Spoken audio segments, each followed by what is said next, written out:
मैं बिस्तर पर से उठा। अचानक छाती में दर्द होने लगा। मुझे हार्ट की तकलीफ तो नहीं है, ऐसे विचारों के साथ मैं आगे वाले बैठक के कमरे में गया। मैंने नज़र की कि मेरा परिवार मोबाइल में व्यस्त था। मैंने पत्नी को देखा, कहा, काव्या, थोड़ा छाती में रोज से आज ज़्यादा दुख रहा है, डॉक्टर को बताकर आता हूँ। हाँ, मगर संभल कर जाना, काम हो तो फोन करना। मोबाइल में देखते देखते ही काव्या बोली। मैं एक्टिवा की चाबी लेकर पार्किंग में पहुंचा। पसीना मुझे बहुत आ रहा था। एक्टिवा स्टार्ट नहीं हो रहा था। ऐसे वक्त हमारे घर का काम करने वाला ध्रुव साइकिल लेकर आया। साइकिल को ताला मारते ही उसे मैंने मेरे सामने खड़ा देखा। क्यों साहब, एक्टिवा चालू नहीं हो रहा है? मैंने कहा, नहीं। आपकी तबीयत ठीक नहीं लगती साहब, इतना पसीना क्यों आया है? साहब, स्कूटर को किक इस हालत में नहीं मारते, मैं किक मार के चालू कर देता हूँ। ध्रुव ने एक ही किक मारकर एक्टिवा चालू कर दिया। साथ ही पूछा, साहब अकेले जा रहे हो? मैंने कहा, हाँ, ऐसी हालत में अकेले नहीं जाते, चलिए मेरे पीछे बैठ जाइए। मैंने कहा, तुम्हें एक्टिवा चलाना आता है साहब? गाड़ी का भी लाइसेंस है, चिंता छोड़कर बैठ जाओ। पास ही एक अस्पताल में हम पहुंचे।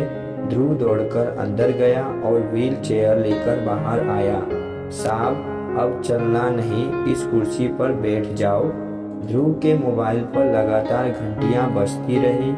मैं समझ गया था फ्लैट में से सबके फोन आते होंगे कि अब तक क्यों नहीं आया। ध्रुव ने आखिर थककर किसी को कह दिया कि आज नहीं आ सकता। ध्रुव डॉक्टर के जैसे ही व्यवहार कर रहा था। उसे बगैर पूछे मालूम हो गया था कि साहब को हार्ट की तकलीफ हो रही है। लिफ्ट में से व्हील चेयर आईसीयू की तरफ लेकर गया। डॉक्टरों की टीम तो तैयारी थी। मेरी तकलीफ सुनकर सब टेस्ट शीघ्र ही किए। डॉक्टर ने कहा, आप समय पर पहुंच गए हो, इसमें भी आपने व्हील चेयर का उपयोग किया है, वह आपके लिए बहुत फायदेमंद रहा।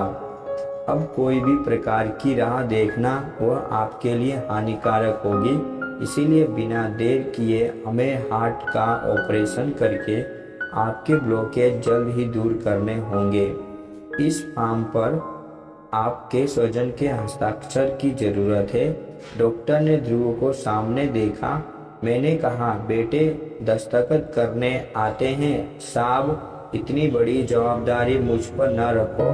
बेटे ने तुम्हारी कोई जवाबदारी नहीं है, तुम्हारे साथ भले ही लहू का संबंध नहीं है, फिर भी बगैर कहे तुमने तुम्हारी जवाबदारी पूरी की। वह जवाबदारी हकीकत में मेरे परिवार की थी। एक और जवाबदारी पूरी कर दो बेटा। मैं नीचे लिखकर सही करके लिख दूंगा कि मुझे कुछ भी होगा तो जवाबदारी मेरी है। ध्रुव ने सिर्फ मेरे कहने पर ही हस्ताक्षर किए हैं, बस। अब और हाँ, घर फोन लगाकर खबर कर दो। बस उसी समय मेरे सामने मेरी पत्नी काव्या का मोबाइल ध्रुव के मोबाइल पर आया। वह शांति से काव्या को सुनने लगा।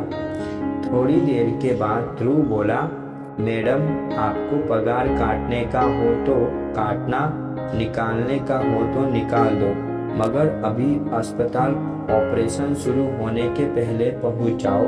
हाँ मैडम, मैं साहब को अस्पताल लेकर आया हूँ। डॉक्टर ने ऑपरेशन की तैयारी कर ली है और राह देखने की कोई ज़रूरत नहीं है। मैंने कहा, बेटा घर से फोन था? हाँ साहब। मैंने मन में सोचा, काव्या तुम किसकी पगार काटने की बात कर रही है और किसको निकालने की बात कर रही हो? आंखों में आंसू के साथ ध्रुव के कंधे पर हाथ रखकर मैं बोला, बेटा चिंता नहीं करते, मैं एक संस्था में सेवाएं देता हूँ। वे बुजुर्ग लोगों को सहारा देते हैं। वहाँ तुम जैसे ही व्यक्तियों की जरूरत है। तुम्हारा काम बर्तन कपड़े धोने का नहीं है, तुम्हारा काम तो समाज सेवा का है। बेटा पगार मिलेगा, इसीलिए चिंता ना करना। ऑपरेशन बाद मैं होश में आया। मेरे सामने मेरा पूरा परिवार नतमस्तक खड़ा था। मैं आंखों में आंसू के साथ बोला, ध्रुव कहाँ है? काव्या बोली, वो अभी ही छुट्टी लेकर गांव गया, कहता था उसके पिताजी हार्ट अटैक में गुजर गए हैं, 15 दिन के बाद फिर से आएगा। अब मुझे समझ में आया कि उसको मेरे में उसका बाप दिखता होगा। हे प्रभु, मुझे बचाकर आपने उसके बाप को उठा लिया। पूरा परिवार हाथ जोड़कर मुख नतमस्तक माफी मांग रहा था। एक मोबाइल की लत व्यसन अपने व्यक्ति को अपने दिल से कितना दूर लेकर जाता है, वह परिवार देख रहा था। यही नहीं, मोबाइल आज घर घर कलह का कारण भी बन गया है। बहू छोटी छोटी बातें तत्काल अपने माँ बाप को बताती है और माँ की सलाह पर ससुराल पक्ष के लोगों से व्यवहार करती है। परिणाम स्वरूप वह 20-20 साल भी ससुराल पक्ष के लोगों से अपनापा जोड़ नहीं पाती। डॉक्टर ने आकर कहा, सबसे पहले यह बताइए ध्रुव भाई आपके क्या लगते हैं?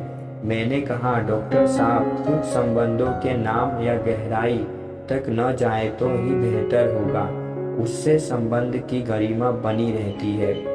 बस मैं इतना ही कहूँगा कि वो आपात स्थिति में मेरे लिए फरिश्ता बनकर आया था। पिंटू बोला, हमको माफ करो पप्पा, जो फर्ज हमारा था वह ध्रुव ने पूरा किया, वह हमारे लिए शर्मजनक है। अब से ऐसी भूल भविष्य में कभी नहीं होगी। बेटा, जवाबदारी और नसीहत सलाह लोगों को देने के लिए ही होती है। जब लेने की घड़ी आए तब लोग ऊपर नीचे या बगल झांकते हैं, हो जाते हैं। अब रही मोबाइल की बात, बेटे, एक निर्जीव खिलौने ने जीवित खिलौनों को गुलाम कर दिया है। समय आ गया है कि उसका मर्यादित उपयोग करना है, नहीं तो परिवार, समाज और राष्ट्र को उसके गंभीर परिणाम भुगतने पड़ेंगे और उसकी कीमत चुकाने को तैयार रहना पड़ेगा। दोस्तों, आशा करता हूँ कि आपको यह कहानी अच्छी लगी होगी और अपनी राय देने के लिए कमेंट बॉक्स में एक अच्छी सी कमेंट जरूर करें। और अभी तक हमारे चैनल को सब्सक्राइब नहीं किया हो तो हमारे चैनल को सब्सक्राइब जरूर कर लें, ताकि हमारी आने वाली वीडियो का नोटिफिकेशन आप तक पहुंचती रहे।